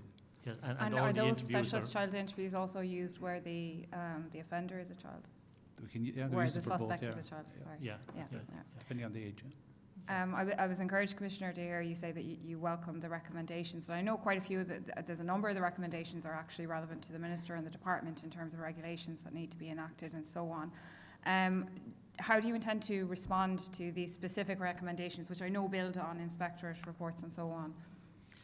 Commissioner, could I just add that the National Juvenile Diversion Office has also prepared new guidelines for district officers to increase their awareness of organisational policy, procedures and protocols, and that is being rolled out on a pilot basis as well. Any tweaks that are required will be factored in and then implemented on a national basis. That's another initiative that was running somewhat in advance of the report of GSOC in this regard. So what we are doing with this and other reports, and Deputy O'Coulon, Donald can speak to exactly what we're doing in terms of the lessons learned, and we discussed it at the authority meetings before. But this and other GSOC report recommendations, obviously we didn't have this specific report when we put together our plan, but all of the other GSOC reports actually form part, the recommendations thereof form part of our report, and we spoke before about the thematic issues. So for example, in this one, Assistant Commissioner O'Driscoll has been tasked with reviewing this report, identifying where the systemic issues are. Obviously he will have the input from Judge Hussey's report. He'll also have the inputs from the GPSU, the Professional Standards Unit report. But I think most importantly as well, from the point of view of, John had mentioned the structures. So community engagement and public safety is to ensure that exactly this, the Garda Youth Diversion Office, as is referred to in this report, comes under that specific area of responsibility. How that interacts then into the regions is very important, but to have that strategic oversight and that leadership there to make sure that the cracks that have occurred previously are fixed, but also the National Protective Services Bureau. So you asked a question earlier, Vicky, in terms of the interaction with other agencies. As you know, the Protective Services Bureau is leading out on that in terms of, for example, TUSLA and other agencies. It's not singular to any specific agency, but the other agencies that deal with children, that deal with vulnerable people, and making sure that the joined up thinking is there. And of course, we feed into the second national strategy on sexual, gender and domestic violence. So that work is continuing, and we have. But I think the key for us and the key learning from all of these reports is to make sure that there is strategic ownership and oversight, and making sure that somebody owns this and is responsible for ensuring the implementation. But it can't happen in a silo.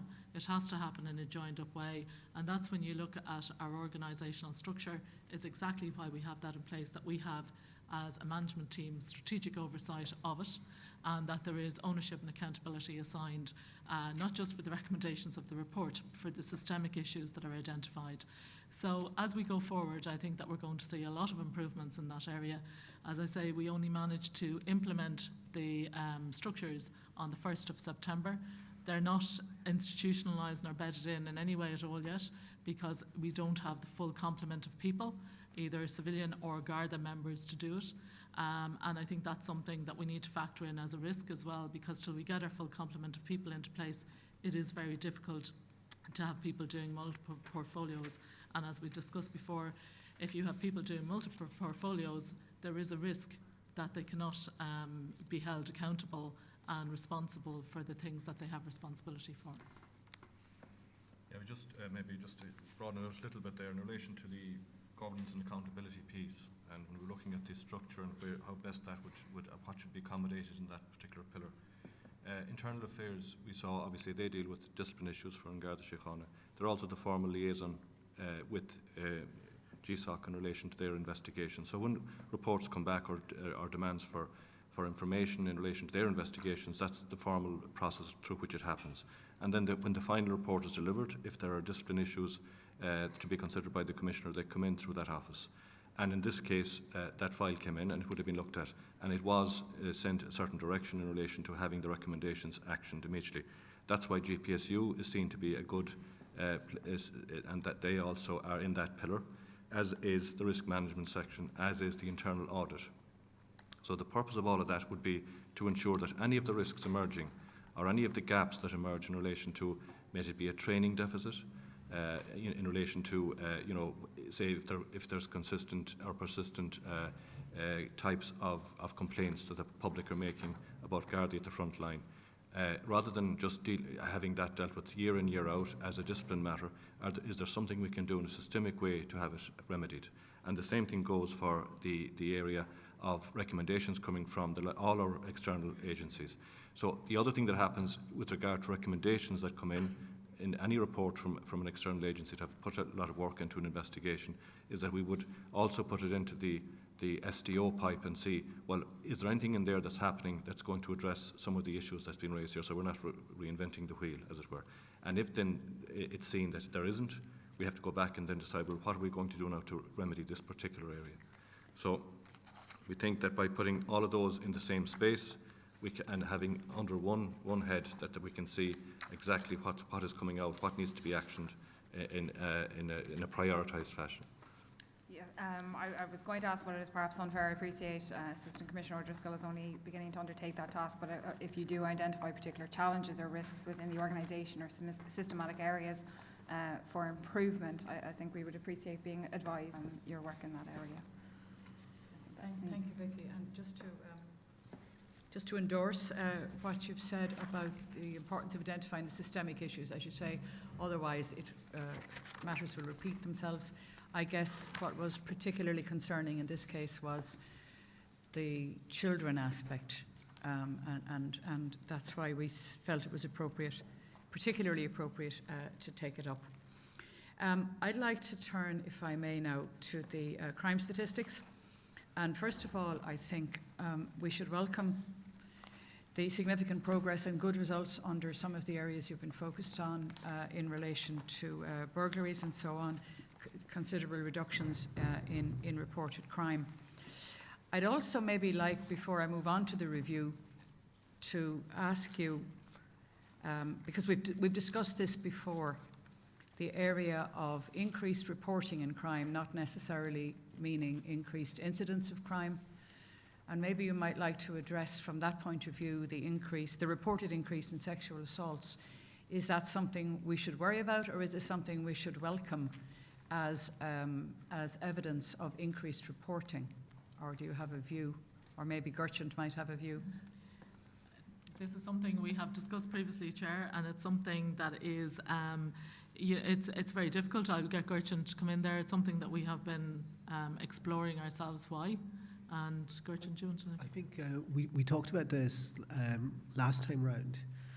So the changes can occur because of increased reporting, but it's very difficult to actually find a mechanism to identify that increased reporting. There's certainly voluntary groups that look at or provide support to individuals who have been victims of sexual assaults who ask, did you report the incident to the Garda? So we can use that as a proxy. But that's a bit of a self-selecting sample. It's not everyone. So it's very difficult to say, is it because more people are reporting? It's very difficult to say, is it because we're getting better at recording? And it's also very difficult to discern whether there's actually been an increase in actual number of incidents. The danger here is that we could go round and round on this one and say this every time that there's a change in recorded sexual offences. For myself, and we've actually discussed this internally, one of the things that we would welcome very much is that if we had a similar survey conducted to the survey that was conducted in 2002, the SAVI survey, Sexual Assaults and Violence in Ireland. It was to me, it provided the best view of a whole range of issues, including prevalence of sexual assaults in Ireland and also the reporting levels. We already have a baseline now in 2002. If we actually had something like that running, I think it would actually give us a much better view and much better understanding of sexual offences in Ireland. The difficulty is that I don't think it's something that is purely a Garda initiative. It's something that we would very much welcome and very much support and be absolutely a part of.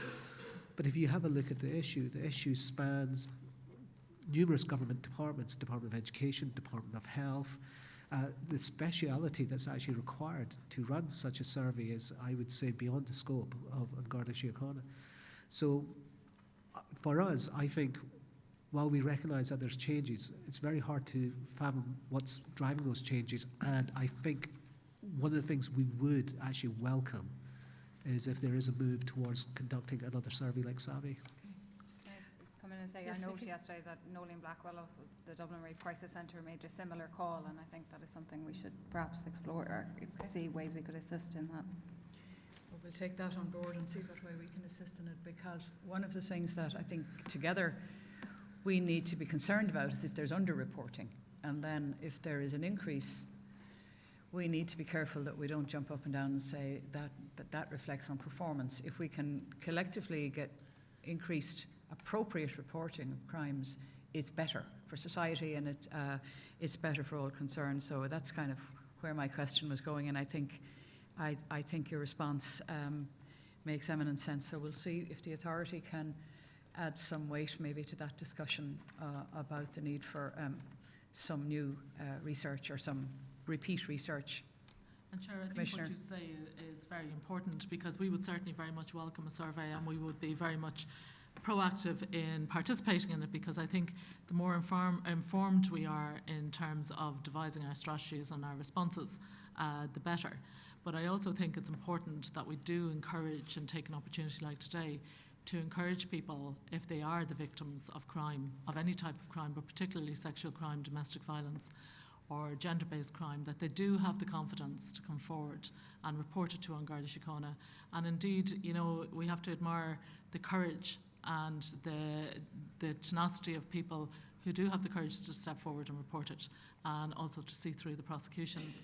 So I think the statistics are one aspect, but actually I think it's encouraging and supporting people and coming forward to report crime of any type, anything from farm machinery, but sexual crime and domestic violence in particular. I think it's really important. And as you know, as part of the second strategy, but also as part of the Istanbul Convention, we're working up a risk assessment tool to be proactive in that area. So anything that can help us to be more informed in terms of the strategies we're adapting, we're very supportive of that. You know, and I think we would certainly echo that encouragement to members of the community to come forward to the Garda Síochána about all and any matters of a criminal nature, and indeed others that are troubling them. I suppose we're concerned about the CSO review of data, and that leads in, if you like, from the conversation we just had, because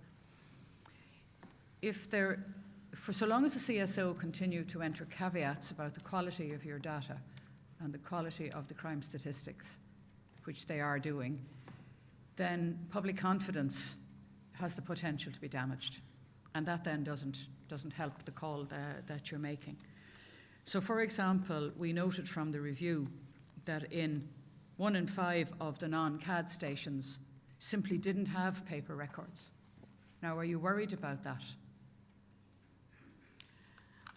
Well, obviously the CSO report was only published yesterday, so we haven't had an opportunity to examine it in detail. But we would share concerns in relation to anything that undermines the quality of the data. And it's something I think at the outset we have to say that police services the world over share. And it's something that's not unique to Garda Síochána. Nevertheless, I think what we have to do is look at ways of improving, and that's something that we have been very focused on doing, not alone since the last CSO report, but also some of these issues, as you quite rightly say, were identified in the Garda Inspectorate report. And I know that the CSO acknowledged that there has been some improvements in that area. And it is, again, it's back to, and I might get Gertrude to come in again, and indeed any of my colleagues, because it's something that we have been working on. It's something that we need to improve even further, and it's something that we're very determined to prioritise on improving. One of the issues that we discussed as part of the workforce plan is the prioritisation of a data quality manager, as was recommended in the Garda Inspectorate report, and any support that the authority can give us in doing that. Because I think data is very important in terms of making informed choices and decisions on deployment of resources, on strategies, and on making sure that we're actually providing the appropriate service to communities and also to victims. So in that context, just before your colleagues come in, though, can I just kind of focus in my question, if I may? I suppose we're concerned where the weaknesses in the data may be attributable to poor performance, which is why I was wondering, were you worried? I mean, if there aren't paper records, what does that mean about the performance in those stations? And I'd like then maybe to go on to talk about the detections issues and so less, it's the performance dimension. If there's no record, then no data quality is going to fix it. Absolutely, and it comes back to the oversight and accountability that we mentioned earlier.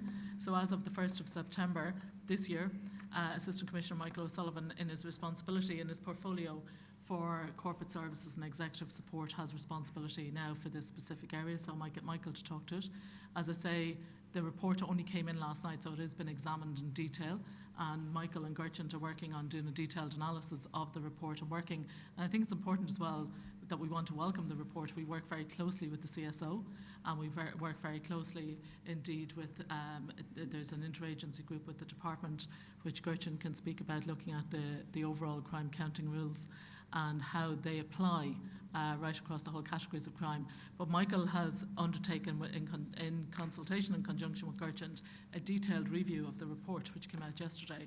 So if there are issues identified, performance issues in specific areas, we will be obviously looking at that area. And then, as in the other reports, we discussed looking at the broader systemic issues, some of which we're happy and satisfied are being addressed. But they are slowly being addressed, because moving from the manual system, and not due to any fault of ours, I might add, but moving from a manual system to an automated system takes time, and we have a number of projects and initiatives in place to do that.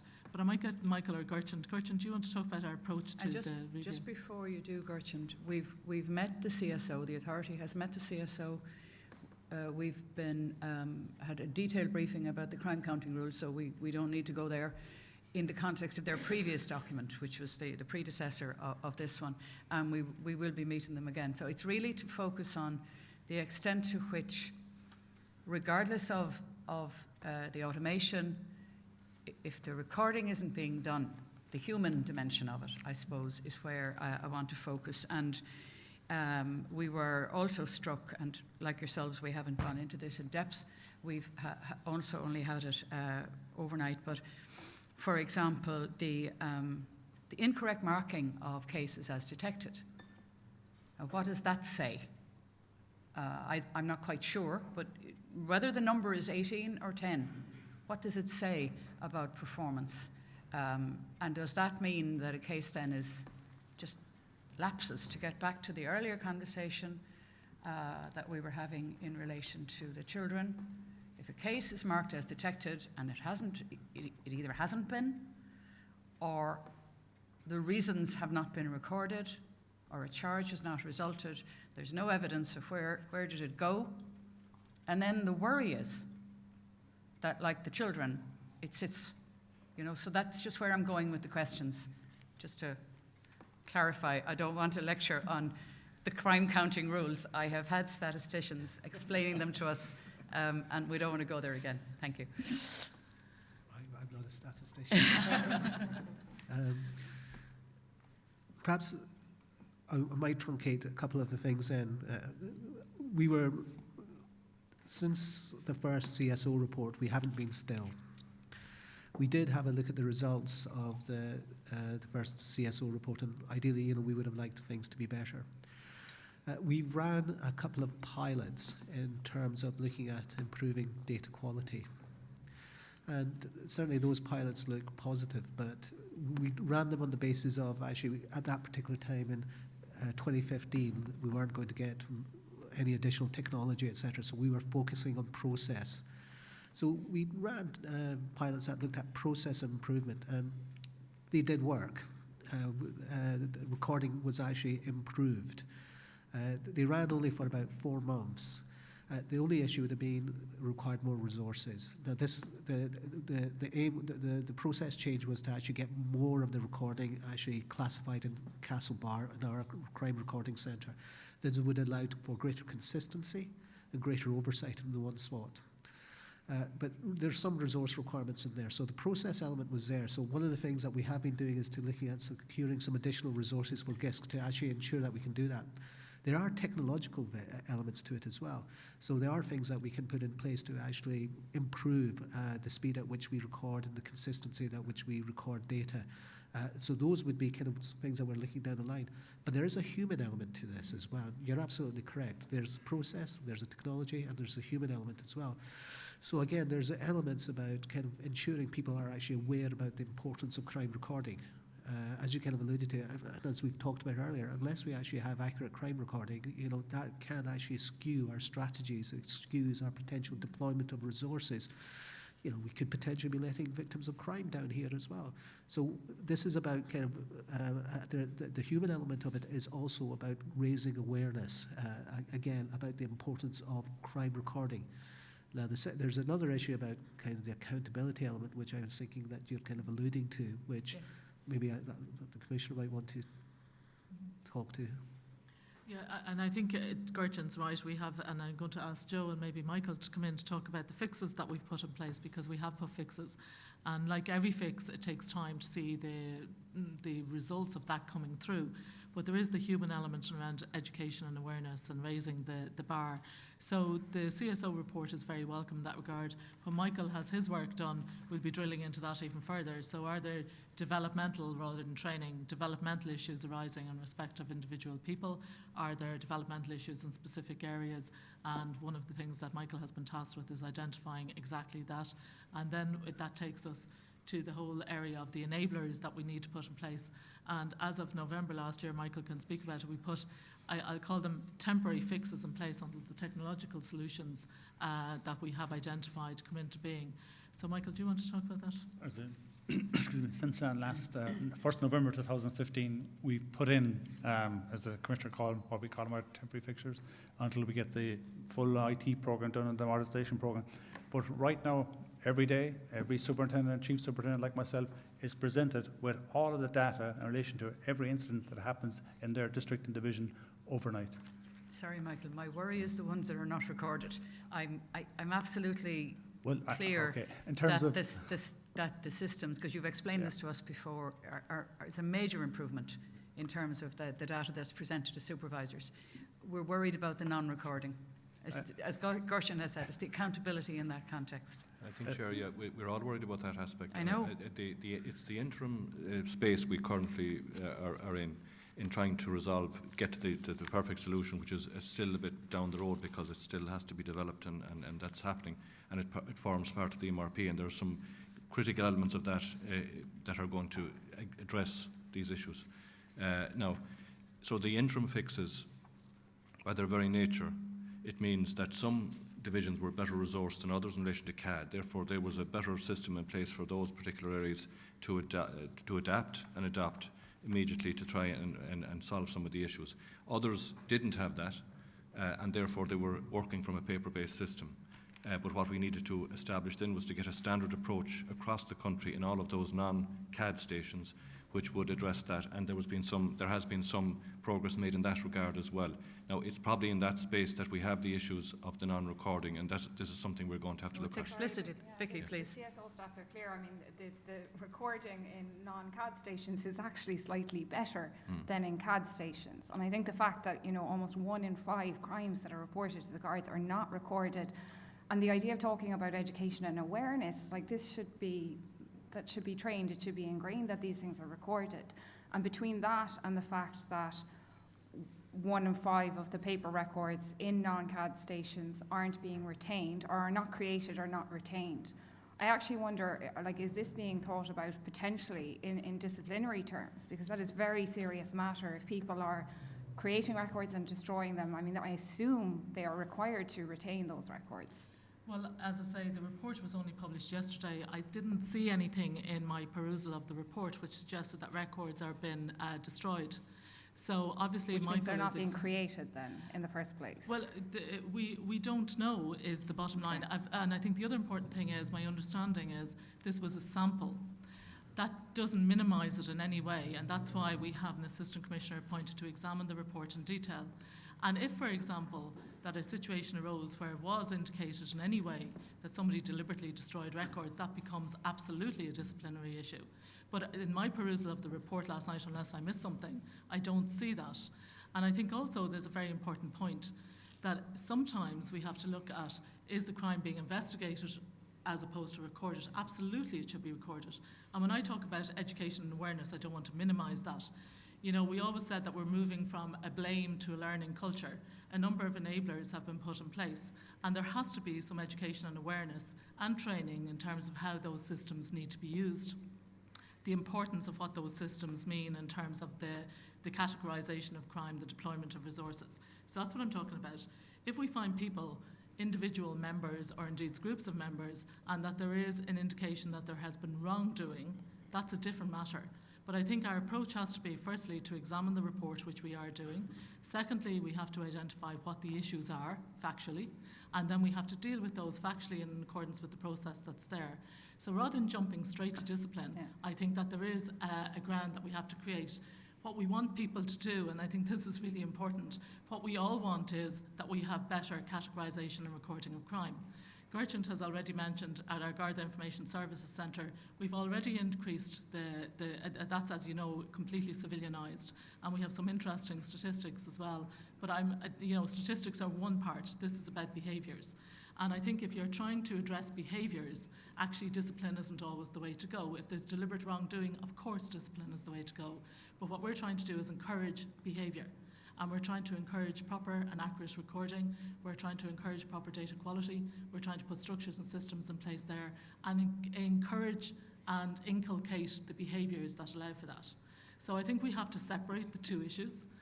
If we find wrongdoing, absolutely that will be dealt with in a different way. I haven't seen that at the moment. As I say, I've only perused the report, but it will be examined in detail and there will be recommendations made. If that's the case, absolutely. But I think what we have to do is, our aim has to be to improve our recording practices for the betterment of everybody, but particularly the community and victims of crime, and to allow us to devise the right strategies to do that. But that is something that we're very focused on. We also, in doing that, we have to provide the enablers that enable people to do that. So we have put a number of interim fixes in place, and we do have longer term solutions that we have identified that will assist in doing that. But we start with the human element and the behaviours. Well, when you've had an opportunity to have a look, you might come back to us, because, I mean, there's a specific sentence here that says some of the sample stations, these are non-CAD stations, were not keeping any usable paper record. So that's concerning to both of us, I think you would agree. Maybe I could ask you then to turn to the question of the detections. Can you reassure the authority and the community that cases that are marked as detected without any obvious reason, or cases that were invalidated without a sufficient explanation, that there's nothing inappropriate that we should worry about? If I could just answer, Chair, in relation to the non-keeping of paper records, my section and indeed Gertrude's section are going to look very carefully at it with a view to identifying, as you can appreciate, as the Commissioner said, we've only just saw the report yesterday. We have looked at it throughout the night. However, if given more time, we can identify where flaws may have occurred and how they may have occurred, and we would be in a better position to come back to you with a view to seeing exactly what was wrong and remedying the situation. Thank you. And all I can say is to give us a bit more time to do that, and we'll certainly come back with the answers, and not only the answers but the remedies. Thank you. Okay. So on the detections, who'd like to explore with us whether we should be worried about the overestimation of detections or the numbers of cases invalidated without explanation? Should we be worried? Should the community be worried? I think we have the capacity in place now where we can actually monitor every particular incident, and we can hold, we'll say, our superintendents and our chief sergeants like myself accountable for the detection rates, and if there is any anomalies there, we've given them the tools where they can actually we can, on a supervisory level, look and see where there are, where we have invalidations, and we can actually hold them accountable and say, okay, you explain to me why these cases have been made invalid. In fact, even down my own region where I looked at them, we did an audit of them, and I think I could stand over and say that the majority of the cases that we looked at, I certainly had no doubt about, and any of the ones where we weren't sure, we send them back and we're looking for explanations. So I think we have given our own managers the tools to be able to do this more effectively, which is, I'd say, probably one of our weaknesses in the past, and why, looking back in 2015 when the CSO did its current report, we came up with the type of issues that we were discussing right now. I think from, say, 2000 November 2015 onwards, we certainly should see a marked improvement in terms of the quality of our data, in terms of the consistency, in terms of the investigations and the outputs at the end of the day. So I think if we were looking at this... What about the detections? That's the invalidations, and I can see why when you look at cases you might satisfy yourself as a supervisor that adequate explanations.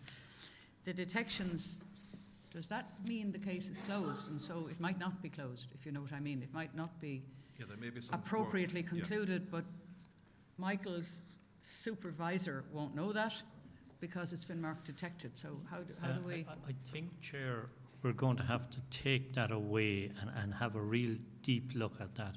There are many reasons why a detection may not be progressed, or a case may be categorised as a detection in the early stage. It's something that we have discussed on several occasions. For instance, I'm not sure if the 20-odd thousand juvenile referrals are included in those figures. If they are, that has a significant impact. There will be other cases where there is no statements forthcoming from people, where a culprit has been identified and thereafter the victim decides not to pursue the case. That may have been marked detected at the initial stages, may not have been altered or changed, or may not need to be altered or changed. So there are numerous variables that we need to bottom out in this regard. But I think the report from the CSO is very useful in highlighting this to us, and that we'll arrive at a baseline stage that we can progress. I think Gertrude wants to come in there. Yeah, I think one of the reassurances that we can say going forward is that well, as part of the pilot program, what we did do was we actually generated a suite of management reports. And on those management reports, we highlighted those elements such as, well, if there's been a reclassification. So we were able to kind of, out of all the incidents, we were able to pull those ones out. If there's an incident that's been marked detected without any summons and charges, we were able to pull those ones out. So we were able to give officers at those cascading levels the management information they required to actually review the incidents. Now, in terms of oversight, I think kind of going forward, one of the things that we can reassure is that whatever we do in terms of the processes, we will actually have much stronger management information in order for officers to actually have a look at, first of all, are incidents being kind of marked detected correctly? Now incidents can be reclassified, and there's lots of legitimate reasons why an incident can be reclassified, but if it is being reclassified, we can pull it out and the officer can actually assure themselves that the reclassification is correct. If the incident's been invalidated, again, we can pull it out. Reassurance is kind of, you provide the reassurance there. So with the processes, whatever processes we develop, obviously they're going to be kind of wrapped around with strong management information, which allows the officers to see exactly if there is any issues beginning to emerge with the data in their own particular area. No, I take your point entirely that there can be many. The problem is that the CSO has reported that in 80% of the cases which were marked as detected in accordance with your counting rules, where there was no charge sheet attached, there was no reference to proceedings, there was no explanation, and so on. So it may well be that there is an explanation. I'm not in any way ignoring that fact, but it's a risk factor that a detection can lead to a closed file, and which is why we're focusing on it. So maybe we'll adjourn that point and say, when you've had a chance to have a good deep dive into this report, we'll have another chat perhaps in committee, Gertrude, with yourself or whoever the Commissioner nominates, and we'll also probably look to meet the CSO again, maybe early in our work programme next year, because if we're going to be together expressing concern about encouraging crime reporting, which I agree with, and getting good data, then obviously the confidence in that data, as you said yourself, Commissioner, and we completely endorse your decision about appointing a data quality manager. In many respects, large organisations like yours are now data organisations as much as policing organisations, and data quality is important. So it's against that background that we're pursuing this line, and also the culture piece that may be involved if there are behavioural dimensions to not recording or to marking things as detected or invalid that might not that might not be appropriate. So, I think it's important, Chair, just before we finish that point, in November of last year, now it's much too early to just say this yet, but exactly to monitor where we were going with this in terms of the behavioural elements, and go back to Vicky's point, and to make sure that the enablers were achieving their intended, the objective. We started that, so it'll be, we had planned on reviewing it once it's a year in operation anyway, but that will give us a good indication. So this report is very timely. It allows us to do the deep dive as you describe it. If we identify any systemic areas or any particular areas of concern, we'll certainly highlight that, but also we'll action it, which is important. But I think it is a part of our programme of work is actually making sure, and we spoke before, we said moving to a learning versus a blame culture, but making sure that there is an understanding of the importance of the data issues that were identified and how it actually impacts on the service that's provided. So they're the learnings. I think it also is important to underline, as part of that education piece, that where there are doubts created about the quality of your recording, it undermines the work done every day by the women and men in the Garda Síochána that are properly recorded, and it can create doubts about integrity, and that's just not helpful, and it's not fair to the people who are doing things right. So I guess our focus is a shared one about improving the system. We're due to finish at 5, which is exactly now. So can I, in closing, thank the Commissioner and her team for coming along here today. We've covered a couple of meaty subjects, I think, and no doubt some of them will be returned to again. That's the nature of the business. But I want to thank you for sharing as much as you could with us, both here and in private session, on a number of the topics. And I think for the benefit of our audience as well, we should note that in private session we had a preliminary discussion about the industrial relations environment, and the authority would like to echo your own remarks from this morning, encouraging all parties to remain engaged with the machinery, because the best outcome for all is that these issues are managed to a successful conclusion within the machinery. And I'd like to thank you and thank my own colleagues for their contributions here this afternoon. We are adjourned. Thank you.